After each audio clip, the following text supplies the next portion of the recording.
Atenção! O vídeo a seguir contém spoilers enormes de Hunter x Hunter. Portanto, assista a ele por sua conta e risco. Eu não tenho a intenção de criticar, ofender ou qualquer coisa do tipo, tanto aos criadores quanto a quem assiste Hunter x Hunter. Este vídeo foi feito unicamente com o intuito de apresentar os fatos e a minha opinião sobre Hunter x Hunter. Para ser mais específico, sobre o arco das formigas Quimera. Chimera Ants não é a desconstrução do gênero shounen, como algumas pessoas dizem. Ao contrário disso, é a sua péssima utilização durante um arco inteiro. Hunter x Hunter é um anime incrível, e não dá para negar que Chimera Ants é um arco fora da curva, sendo um divisor de águas. Ou você ama, ou odeia.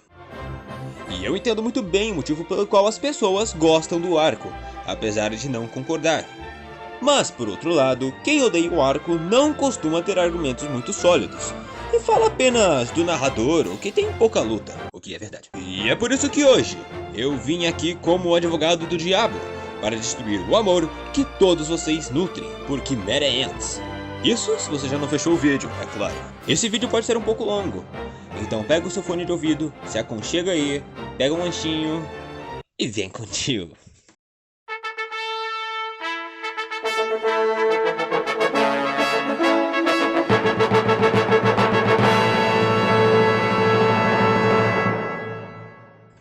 Só pra começar com chute na porta e soco na cara, eu vou mandar-lhes a seguinte frase: Chimera Ants é, pra todos os efeitos, muita masturbação pra pouca porra. Antes de tudo, vamos começar analisando a premissa estrutural de cada arco. Assim fica mais fácil entender onde está o erro em Chimera Ants. Arco do Exame Hunter. Este arco tem como objetivo introduzir os 4 personagens principais: Gon, Kurapika, Leório e Killua, além de alguns outros elementos do mundo da obra. O enredo se resume na passagem dos protagonistas pelo Exame Hunter, onde eles vão mostrar suas personalidades e habilidades, além dos seus anseios pessoais e objetivos. Fora isso, o arco define muito bem o clima de aventura e a segmentação do que esperar para o próximo arco, que já é engatado logo no final deste.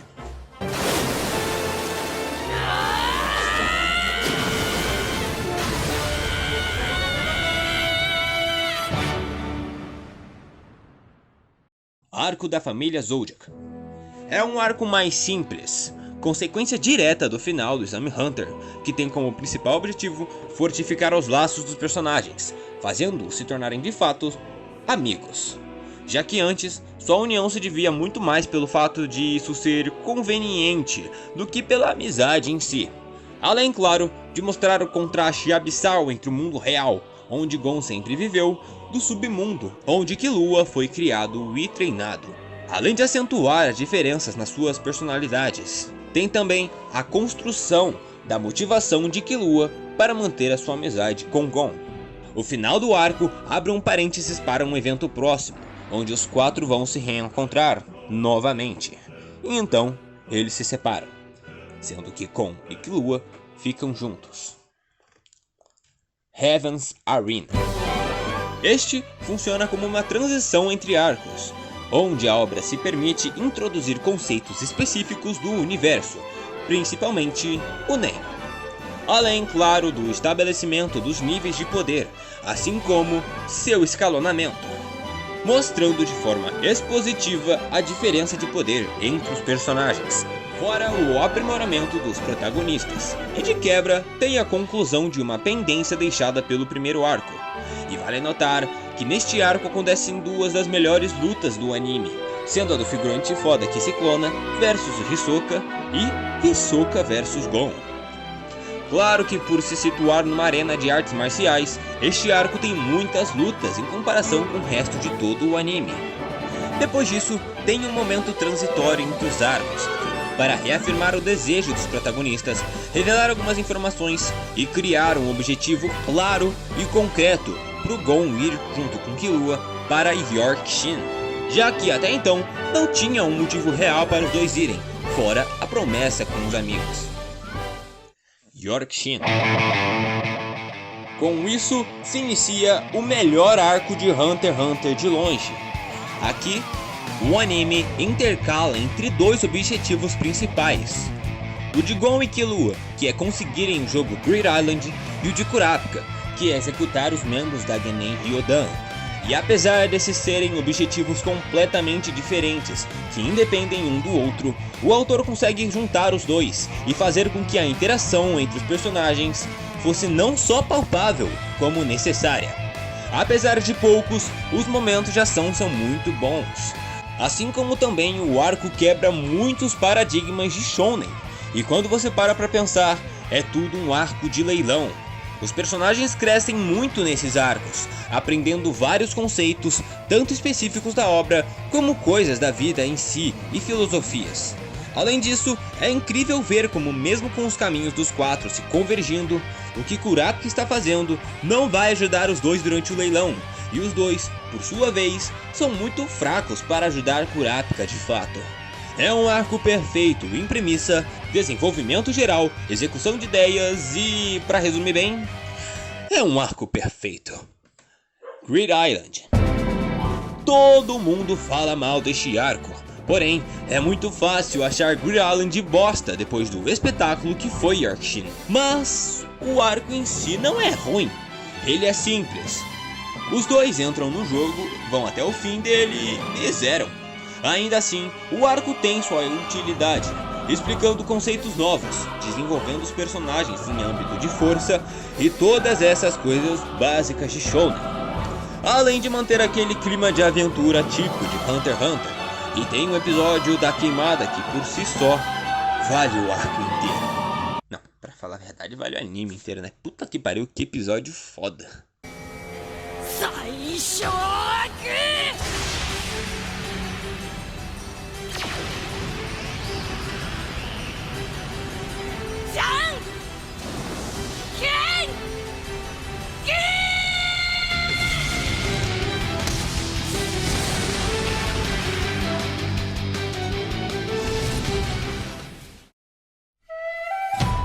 Agora chegamos finalmente em Chimera Ants. Qual é sua premissa? Gon e Killua acham Kaito, que está investigando uma espécie nova de criatura mágica, que nos últimos tempos entrou no ranking de criaturas mais perigosas do mundo. E eles resolvem ajudar ele na busca por informações. No meio do caminho, eles confrontam essas criaturas, ao entrarem no NGR, onde estaria a sua colônia. Neste momento, o objetivo dos três se torna destruir a colônia antes que o rei nasça, para evitar uma catástrofe. Mas, no meio do caminho, algo inesperado acontece, pois a evolução das formigas Quimera superou as expectativas do Kaito. Então, Gon e Killua têm que se retirar do local, e pelas ordens de Netero, enfrentarem uma dupla de Hunters, onde o vencedor voltaria para lá para a execução da missão de extermínio das formigas Quimeras. E a partir desse ponto, acontece uma bifurcação na narrativa, mostrando assim tanto a perspectiva das formigas em si, que na verdade já vinham sendo trabalhadas desde o começo do arco, como também a alterna entre os pontos de vista do trio de Hunters profissionais, Netero, Morel e Knov, e dos 5 que estariam na disputa para participar da missão, Knuckles e Shoot, discípulos dos Hunters profissionais que estão com Netero, Gon e Killua, que nós já conhecemos, e Palm, que estaria meio que do lado dos dois. Nessa hora, temos um momento de treinamento por parte deles, e já do ponto de vista de Netero, tem um momento para exposição, power play, estabelecimento de novas regras. Passando esse momento de transição, começa um arco de Guerra Fria de certa forma, com as formigas Quimera avançando pelo mundo enquanto o grupo de Hunters coleta e reúne informações, se preparando para uma invasão ao Castelo do Rei, num dia tal. Desenvolvimento de mundo, personagens, treinamento, escalonamento de poder, introdução e construção de conceitos, maturação do clima da obra, trabalho em cima de temas sociais, filosóficos e reais. Eu poderia ficar um bom tempo citando as ideias desse arco, mas tudo pode ser resumido como o desenvolvimento de um shounen sério e complexo. Agora, isso dá certo? Na teoria, o arco é sim muito bom, Mas na prática, ele sofre de problemas até mais graves do que próprio Greed Island, e eu vou falar deles de forma aprofundada no decorrer do vídeo. Mas no geral, é um arco que apresenta conceitos muito bons, mas acaba se fundamentando em muitas conveniências e até mesmo furos de roteiro, dependendo de Deus Ex Machina que se acumula em outros Deus Ex Machina no arco seguinte, fazendo um world building vazio, uma vez que ele não vale de nada dentro do arco. Subutiliza conceitos e personagens importantes e previamente apresentados, e do outro lado, acaba desenvolvendo demais conceitos e personagens que acabam sendo irrelevantes na balança geral da história. E a mensagem final do arco é executada de uma forma forçada, com vários artifícios de choque sendo aplicados de forma meio vazia, só para justificar que esse é um arco sério. Ui, ui. Mas então, depois de dizer tudo isso, chegou a hora de justificar o que eu disse. Eu vou separar em tópicos para ilustrar melhor os argumentos. Então, vamos nessa. Só que o Lefinho do futuro, né? Eu esqueci de colocar uma coisa no roteiro, porque eu escrevi ele dentro de 2 semanas. Então, eu coloquei até nessa resumo geral, mas eu esqueci de desenvolver um tópico para isso. Que é basicamente o seguinte, o choque desse arco ele é forçado. Por exemplo, você tem perto do começo a cena onde as formigas quimeram atacam aquele primeiro vilarejo e pegam a reina e o outro carinha lá. Essa cena ela é usada para causar um choque no espectador, mas acaba soando forçado, porque você não teve em nenhum momento o desenvolvimento ou sequer a apresentação dessas personagens. Então a sua morte acaba sendo meio inválida, sabe? E o mesmo acontece depois, quando eles trazem de volta a Panzo e o arqueiro só pra matarem eles e gerar mais choque. E você pensar que caramba, esse arco realmente é sério e tem consequências reais. Só que quando você lembra, por exemplo, do arco de Yorkshin, eles dão o tom de seriedade de uma forma muito melhor aplicada. Que é quando o Ojin tá lá, a máfia inteira chega pra tentar matar ele. Ele chega bem perto de um dos líderes da máfia e dá-lhe um socão que quebra o pescoço do cara. Essa cena arrepia todos os pelos do corpo.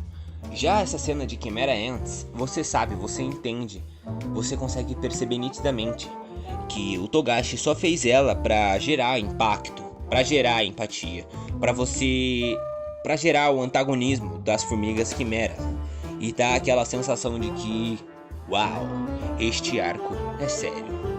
Como eu não fiz um roteiro pra essa cena, eu não vou ilustrar demais isso aqui, então é isso. O arco ele força a filosofia, ele força uma mensagem de que humanos são terríveis, ele força muitas coisas que não precisavam, ou que até podiam ser feitas, mas feitas de forma menos artificial. Número 1. Subutilização de conceitos e personagens.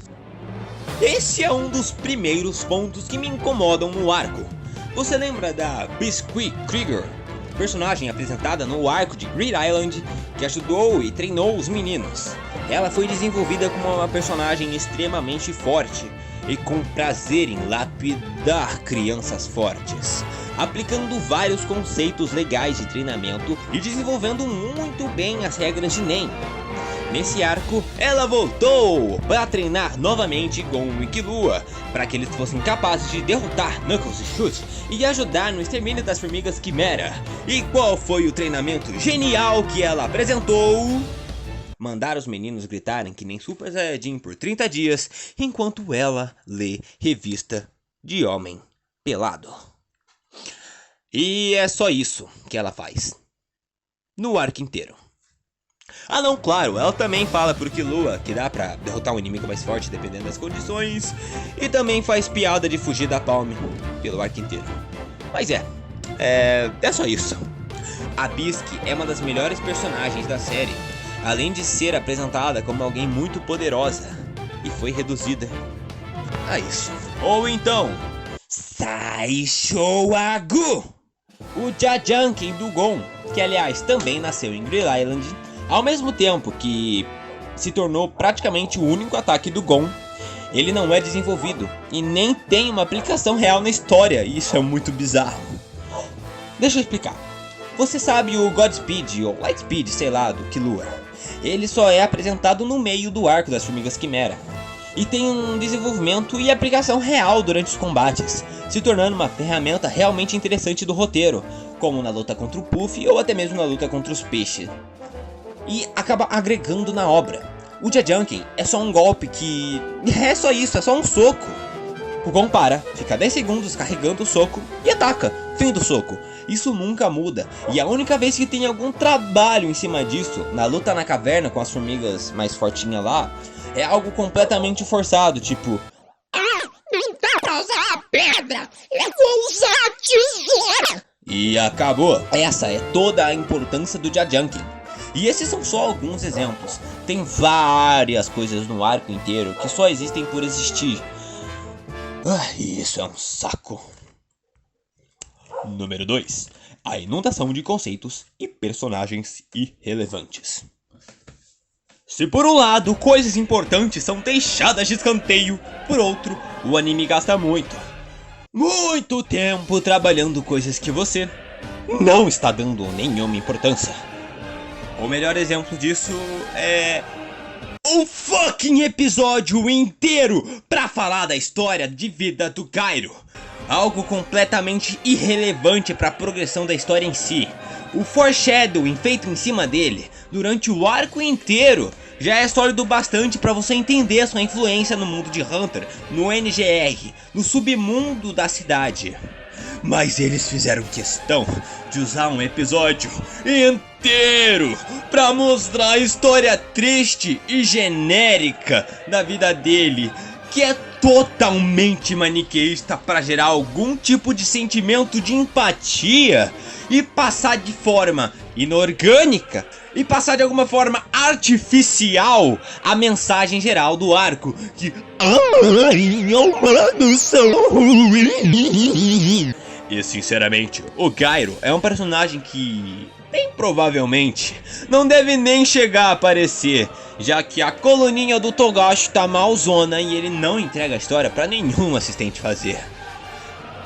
Ou então, você tem um tempo imenso sendo usado para desenvolver o glorioso Lobo Míssil, que eu nem lembro o nome na verdade. Tá legal, ele é um personagem da hora, os poderzinhos deles são maneiro, mas a forma que ele é introduzido e tem sua relevância inserida é completamente forçada e não faria a menor diferença se ele não tivesse lá. E uma coisa bem parecida acontece com o Povo, que é um personagem muito bom na verdade, e inclusive serve de base para o desenvolvimento do Killua nesse arco. Mas, durante a invasão do castelo, o desenvolvimento dele se arrasta, e você perde um baita tempo vendo um monte de coisa chata na tela, sem a menor importância, se tornando maçante e nem um pouco proveitoso de se assistir. Isso acontece em vários momentos do arco, com o Koala agiota, o Coelho Passarinho, o Gatinho Corredor. O tempo dado a eles é muito grande, e eles não necessariamente agregam um valor real na história. Acaba se tornando encheção de linguiça apenas. Cara, você tá no meio da ação, e do nada, o Koala fluente começa a filosofar. Pra quê? Ai, eu tô passando mal.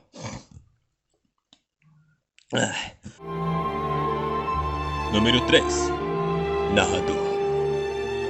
Este é um ponto mais complicado de se falar, porque a narração não é necessariamente um problema, já que serve para manutenção da tensão, principalmente no momento inicial da invasão.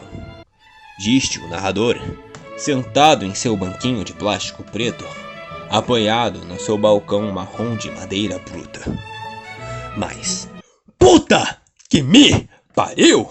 Parece que você tá ouvindo a porra de um e-book de tanta informação que é cuspida com uma narração monótona, que acaba se tornando redundante muitas vezes. O Gon olha brabo pra Pitou e ela fica tensa. O narrador começa. Naquele momento, Gon olhou enfurecido para Pitou, encarando seu alvo com determinação, cego pela sua raiva. Nessa hora, Pitou se sentiu ameaçada por sua presença e... Caralho, irmão! Eu tô vendo isso na tela!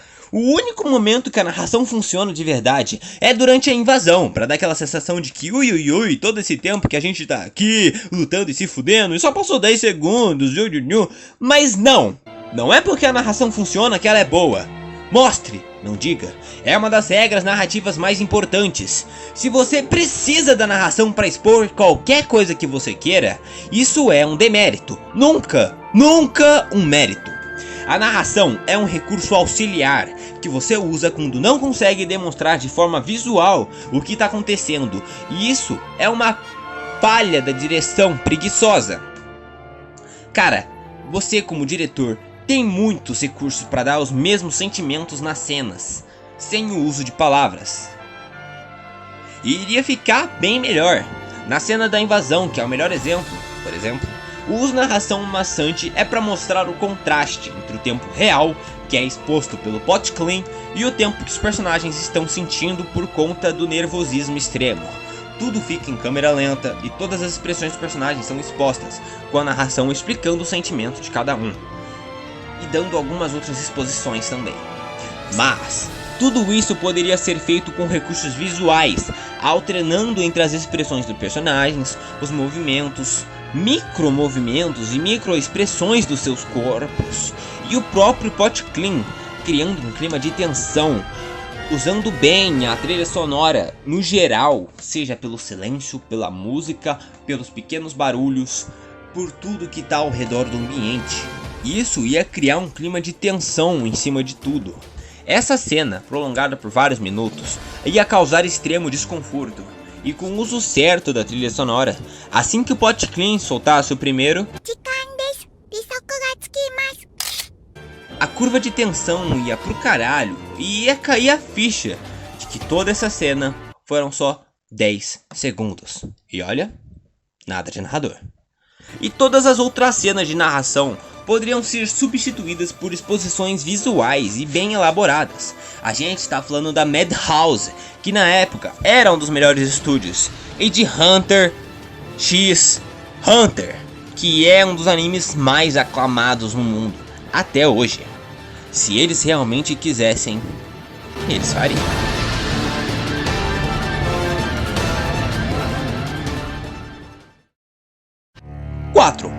Furos e conveniências de roteiro. Estes são muitos, e nesse tópico eu vou citar alguns deles que me incomodaram bastante. Para começar, com o ponto principal de um anime de poder, que é... o poder. E para ser mais específico, o seu nivelamento. Um dos pontos chaves do arco é a evolução das formigas quimera, e esse acabou por ser um dos seus maiores erros. Como que só com uma dieta de humanos comuns, as formigas foram pra rato cavua, pra Pitou. Sinceramente, o fato delas saberem usar NEM e até de serem fortes é relevável. Agora, a Pitou nasceu antes mesmo do arqueirinho lá ser usado como alimento. A dieta da rainha era só de algumas centenas de humanos comuns. Como que disso nasceu a Pitou, que conseguia recém-nascida usar um EN com quilômetros de distância. Já havia sido estabelecido que mesmo os mestres do NEM só conseguiam fazer um EN de alguns metros. Os maiores exemplos de usuários de NEM, que era por exemplo o Zeno Zoldyck, conseguia fazer um EN de até 300 metros. Para ser mais exato, o EN da Pitou, ele podia ter um raio de até 3 quilômetros, 3.000 metros. É 10 vezes mais forte do que o EN do Zeno, que é quase tão poderoso quanto o Netero. Não é só isso, o próprio Netero não tem certeza da sua vitória, sendo que sem o refinamento de 10 dias que ele fez durante a preparação para a invasão do castelo, ele estaria inclusive abaixo da própria Pitou em termos de força. E não muito tempo depois, sem comer nada realmente muito extraordinário, nasce o Meruem, que é infinitamente mais poderoso do que a Pitou. E isso não faz o menor sentido. Não tinha da onde surgir tanto poder, e acaba se tornando uma ameaça completamente vazia e artificial, sem verossimilhança, nem respeito com as regras fundamentais do mundo que Hunter x Hunter criou e principalmente do roteiro.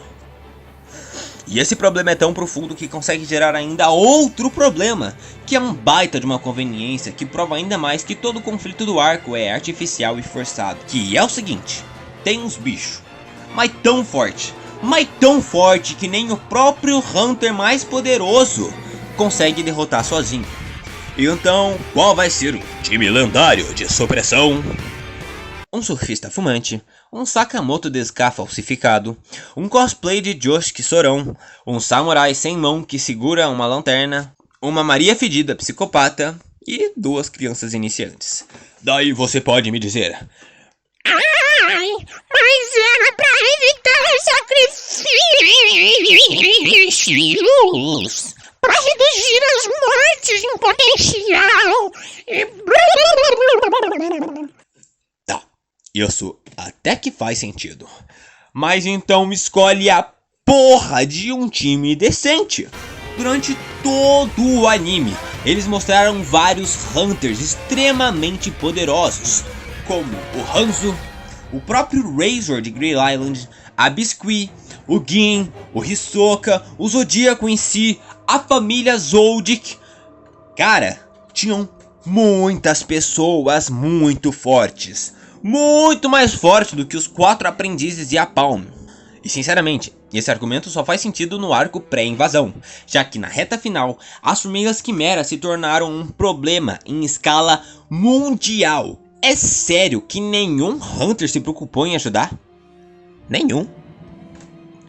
Isso sem contar que o Hisoka, ele é um Hunter que se preocupa extremamente com o nível de força do adversário. Ele busca um adversário forte. É sério que ele não ficou sabendo que tinham formigas poderosíssimas por aí? Fora outras coisas, tipo a filosofia inconstante do Meruem, o Netero deixar o Gon enfrentar a Pitou, entre outras coisas menores que incomodam bastante. 5. Muito desenvolvimento, péssima execução. Este pra mim é um dos maiores problemas do arco, porque mesmo com todos os furos de roteiro, conveniências e qualquer outro problema da história, tudo valeria a pena se as resoluções fossem satisfatórias. Uma história é feita por tensão e recompensa. Você vê a criação e o desenvolvimento dos conflitos durante o arco, e no final você recebe a recompensa por tudo que você acompanhou, por todas as dificuldades que você viu. É assim que funciona uma história.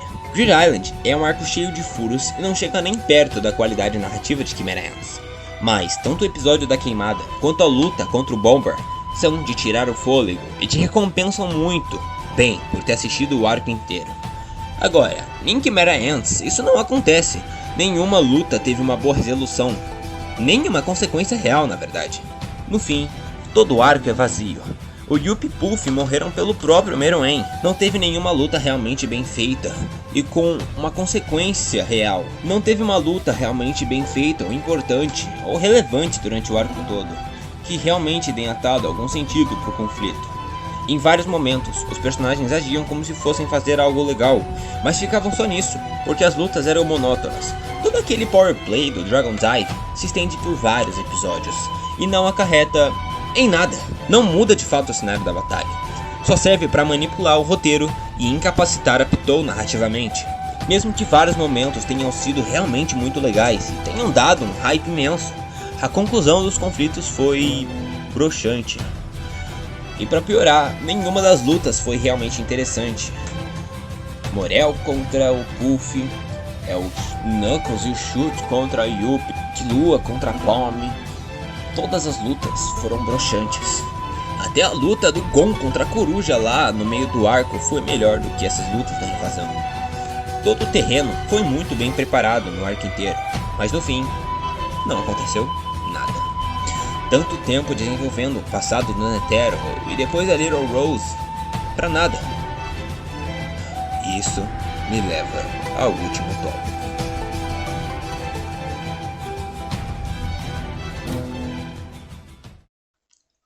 Gon vs Pitou. Pra mim, o maior problema do arco.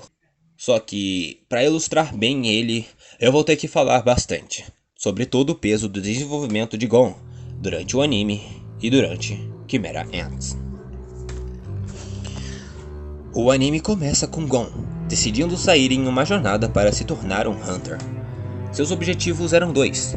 O principal era se tornar um dos melhores Hunters, para então entender o motivo pelo qual seu pai, Gin, o abandonou para ser um.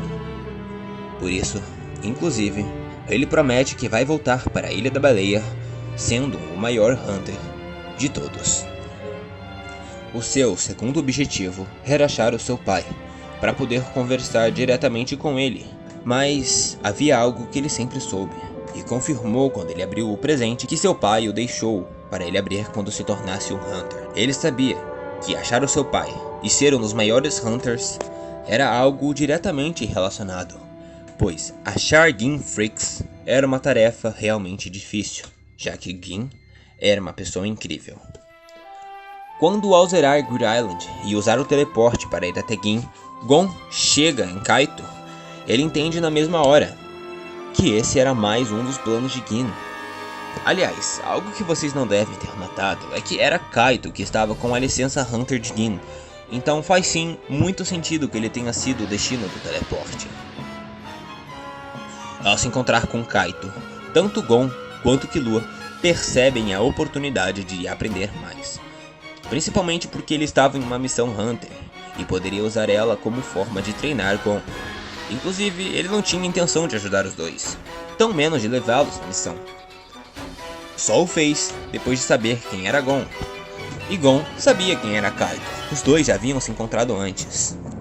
E Gon sabia que Kaito tinha uma relação forte com seu pai. Gon sabia que para achar seu pai, Kaito era uma peça fundamental. Antes de entrar no NGR, Kaito pede para Gon e Killua prometerem que se Kaito estivesse em perigo, os dois iriam fugir. Killua promete na mesma hora, mas Gon reluta. Quando Pitou aparece de repente, arrancando o braço de Kaito, ele mandou os dois fugirem, e nessa hora, Gon sabia que Kaito ia morrer, que ele não seria capaz de vencer sozinho. Mas não é por ele não confiar no Kaito que ele pensou isso. Ele confiava no Kaito, e Kaito disse para ele fugir em uma situação de perigo.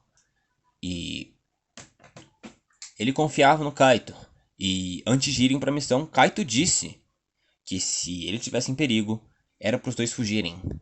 Então, a partir do momento que o Kaito manda os dois irem embora, o Gon sabia que ele ia morrer. Por isso, ele usa seu Hatsu sem pensar duas vezes, reunindo todo o seu Nen de uma vez só.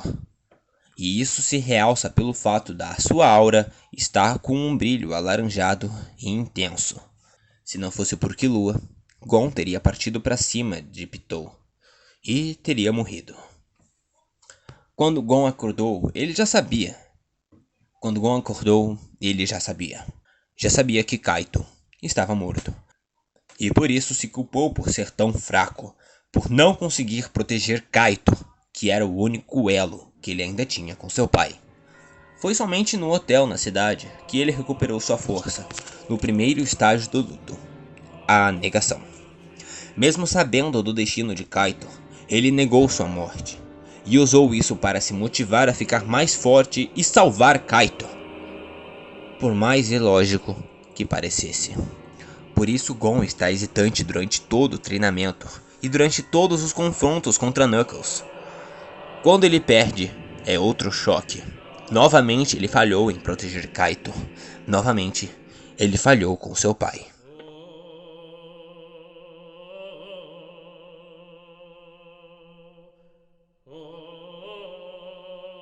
E é quando Gon vê Kaito naquele estado deplorável que ele não é mais capaz de negar a sua morte, com nenhuma desculpa boba de automotivação.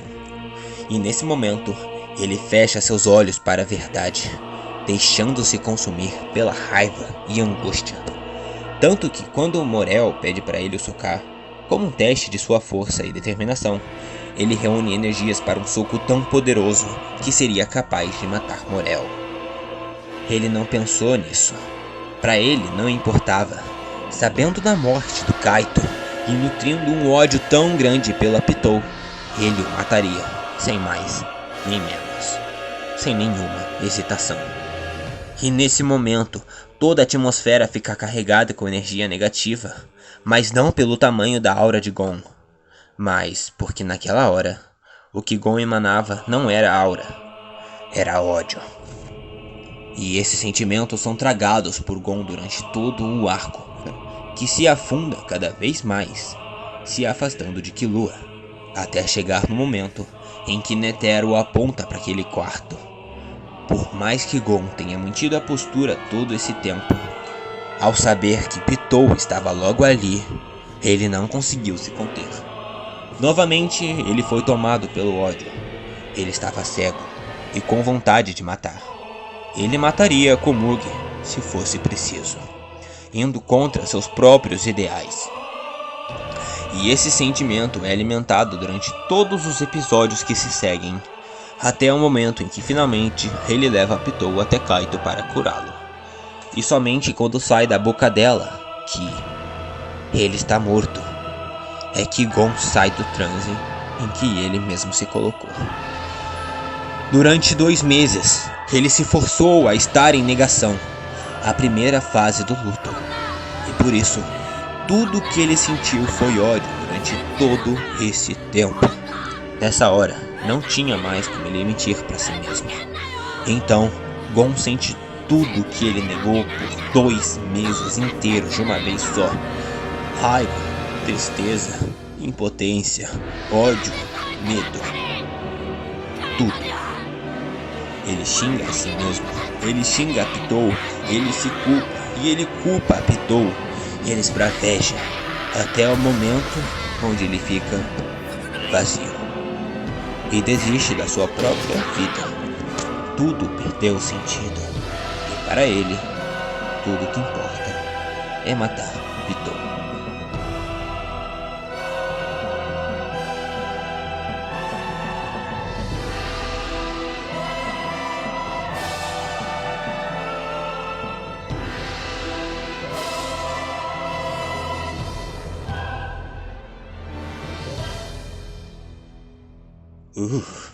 Só de pensar em tudo isso você já ficou arrepiado, né? Eu imagino, porque eu com certeza fiquei. Todo esse desenvolvimento foi primoroso, maravilhoso, esplêndido, o crème de la crème da narrativa moderna. Agora só falta a finalização ser incrível. Não é difícil, é só a Pitou ser acometida pela brutalidade do homem gentil e os caralho a 4. Mas a cena foi novamente decepcionante. Todo momento de sua transformação é absurdamente bom, mas ao invés de um homem realmente furioso, Gon está são. Ele consegue pensar e raciocinar e aguenta sua raiva. Controla os seus sentimentos até os dois saírem da mansão. E isso porque ele acabou de dizer que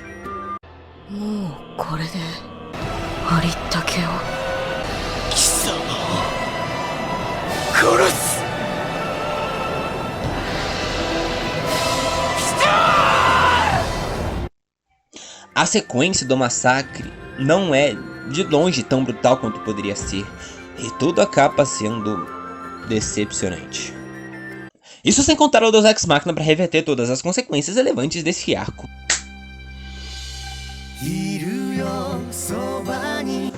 É como eu já disse, Chimera Ants não é um arco ruim, longe disso, ele é um arco maravilhoso, ele é um arco muito bom e eu gosto muito de assistir. Mas ele joga muitas coisas fora e ele com certeza não aproveita todo o potencial que ele tinha. As pessoas tratam como se Chimera Ants fosse o melhor arco, a melhor coisa que já aconteceu num shonen. Mas não é. Na verdade, Chimera Ants é muito ruim como shonen. Ser um shonen complexo, coisa que ele não consegue ser. Ele tenta forçar uma mensagem e não dá certo. Ele tenta forçar uma complexidade e não dá certo. Ele acaba sacrificando shonen por seinen, mas não consegue ser nenhum dos dois. É realmente triste que a luta do Netero tenha sido hypada por tantos episódios. Desde a sua exibição no começo do anime, no Exame Hunter, até toda a construção do poder dele, do poder do Meruem, do poder da Pitou, tudo é construído de forma magnífica. E a luta é uma merda. Chimera Ants acontece na hora errada, no momento errado, do jeito errado. Mas ainda assim, é um arco muito bom. só que com certeza não é o melhor. Bjork Shin continua sendo o melhor arco de todos e algum dia eu vou fazer um vídeo falando sobre o porquê eu acho disso. Mas então é isso, este foi o vídeo de hoje. Eu espero que você tenha gostado, eu espero que você tenha concordado comigo. Se não concordou, deixa aí o porquê você não concorda. Vamos debater um pouco mais aí nos comentários. E é isso, tem um tema para um vídeo futuro, uma sugestão que eu vou procurar fazer. Fique de olho em vídeos futuros, eu tô fazendo podcast todo dia. Não, todo dia não, mas toda semana tô fazendo alguns podcasts agora. Toda semana eu digo semana passada e essa, mas enfim, eu nem sei que dia que eu vou postar esse vídeo. Eu espero postar ele na mesma semana que eu gravei. Eu espero conseguir editar ele, mas tem muita coisa. E inclusive, tem novidades vindo por aí no canal e é isso. Um abraço a todos, valeu, falou e fui. 出せたはずなのに同じ場所一人ゆらりのらりくらり月を眺めて君は救いを願う長い旅路僕ら強くなったでも言えない傷またうずき出す何も言わないだけど僕は分かってるからほら空が明けゆくいるよそばに一番近く今はただそれだけでいいからいつかそっと言いかけた夢の続きを聞かせてよ聞かせてよ